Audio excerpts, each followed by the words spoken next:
आश्रम के ऊपर प्रशासन का हमला।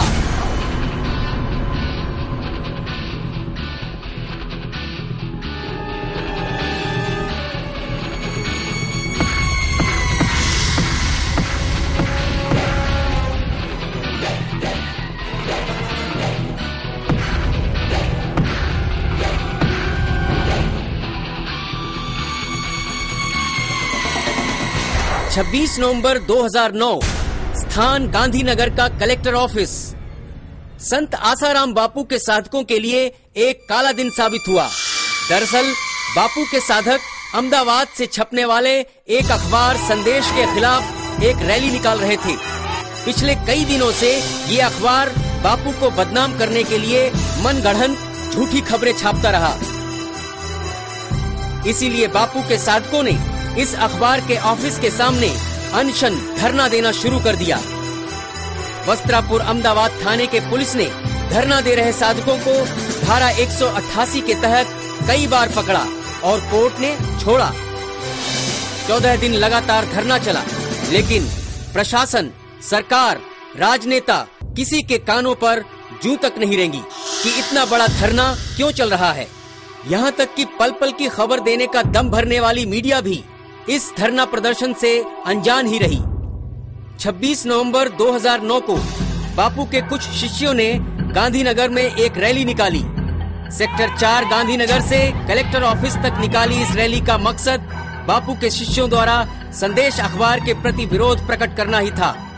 रैली में भाग ले रहे साधक दर्शकों और राहगीरों को ये सीडी पकड़ाते और आगे निकल जाते थे। इस रैली के बारे में पहले से ही सीएम ऑफिस, गृह राज्य मंत्री, डीजीपी खंडवा और कलेक्टर ऑफिस तक बकायदा इन्फॉर्मेशन दे दी गई थी। 26 नवंबर 2009 गुरुवार को शांतिपूर्ण तरीके से रैली निकाली गई। इस रैली में ज्यादातर महिलाएं थी और कुछ पुरुष भी थे। रैली धीरे धीरे कलेक्टर ऑफिस तक पहुंच रही थी। सब कुछ ठीक ठाक तरीके से चल रहा था। मीडिया भी इस रैली को कवर करने में मशगूल थी। रैली कलेक्टर ऑफिस तक पहुंची और जाप करते हुए कलेक्टर ऑफिस के सामने नीचे जमीन पर बैठ गई। श्री योग वेदांत सेवा समिति के कुछ सदस्य रैली शुरू होते ही गृह राज्य मंत्री ऑफिस में ज्ञापन सौंपकर कलेक्टर ऑफिस में पहुंचे और कलेक्टर ऑफिस में ज्ञापन देते हुए अपनी मांगों की तरफ ध्यान देने की प्रार्थना कर रहे थे। तभी समाचार मिला कि जमीन पर बैठे साधकों पर पुलिस की लाठियां बरसनी शुरू हो गई हैं। ज्ञापन दे रहे समिति के सदस्यों ने कलेक्टर से बार बार प्रार्थना की कि महिलाओं पर लाठियां बरसाना बंद करवाएं। कलेक्टर ने इसकी हामी भी भर दी। वो सभी सदस्य बाहर आए तो देखा पुलिस किसी को भी पकड़ पकड़ कर अपनी गाड़ी में भर रही है। यहाँ तक कि जो लोग कलेक्टर ऑफिस में कलेक्टर को ज्ञापन दे रहे थे लगभग 15-20 मिनट तक बात करते रहे और ठीक उसी समय रैली में लाठियां भांजी गई थी। रैली में भाग लेने वाले कुछ साधकों और मीडिया पर्सन का कहना है कि रैली में कुछ असामाजिक तत्व घुसे हुए थे और कुछ महिलाएं सफेद लिबास में थीं और थोड़ी थोड़ी देर बाद रैली से अलग होकर फोन पर बात करने लगती थीं। कलेक्टर ऑफिस तक जब रैली पहुंची तो वे महिलाएं गायब हो गई थीं और अब कुछ असामाजिक तत्व साधकों में घुसकर पत्थर बरसाने लगे। पुलिस भड़क गई और गुस्सा साधकों पर निकालने लगी। लगभग 250 से भी अधिक साधकों को पकड़कर खूब पीटा गया।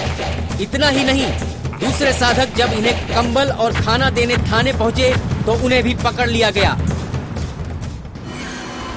रैली से ठीक 1-2 दिन पहले संदेश अखबार के ऑफिस से तलवारें बरामद की गई थी, जिसका प्रमाण पुलिस स्टेशन भी है।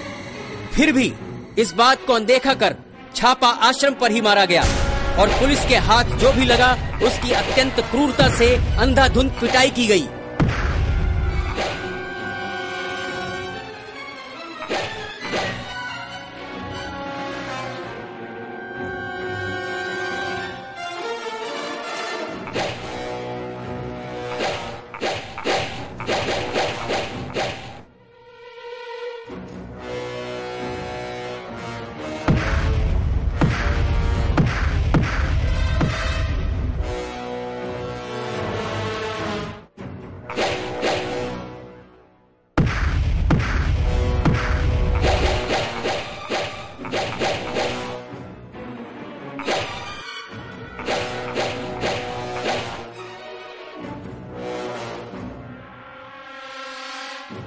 आश्रम में पुलिस किसके आदेश पर घुसी ये तो नहीं पता, लेकिन हर एक की जमकर पिटाई करते हुए उन्हें गाड़ी में ठूस ठूस कर भरा और आश्रम में जो तोड़ फोड़ की सो अलग।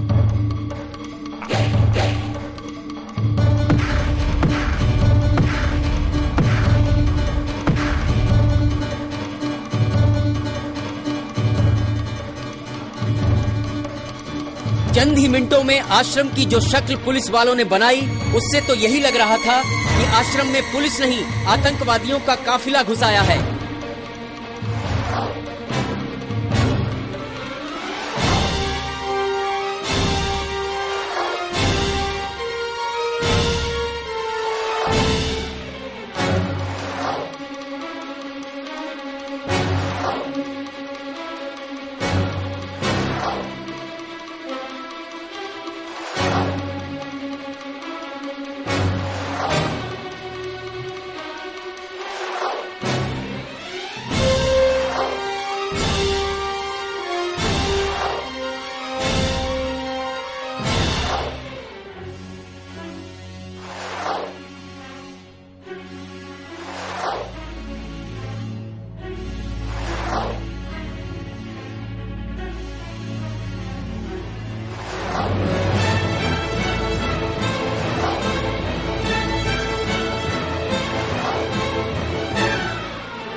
ये पुलिस पूरी तरह से लाठी पिस्तौल से लैस थी।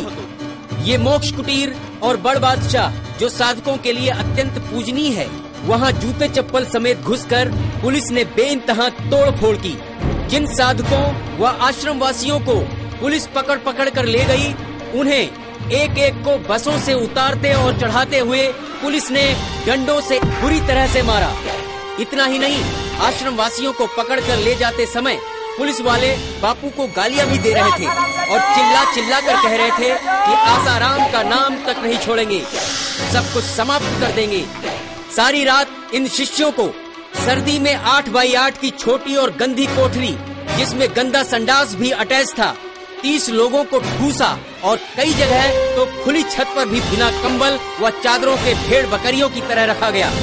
साधकों के गुप्तांगों पर भी बड़ी निर्दयता से लात और लाठियों से प्रहार भी किया गया और अपने ही गुरु का अपमान करने के लिए गालियां देकर कई बार कई तरह से प्रताड़ित किया गया।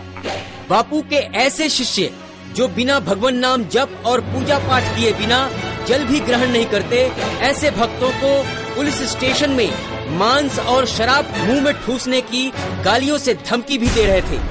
और भक्त जब राम नाम और हरिओम बोलते तो बुरी बुरी गालियां देकर उनकी छाती पर डंडे भोंकते थे, इतने बल से कि डंडा भी टूट जाता था।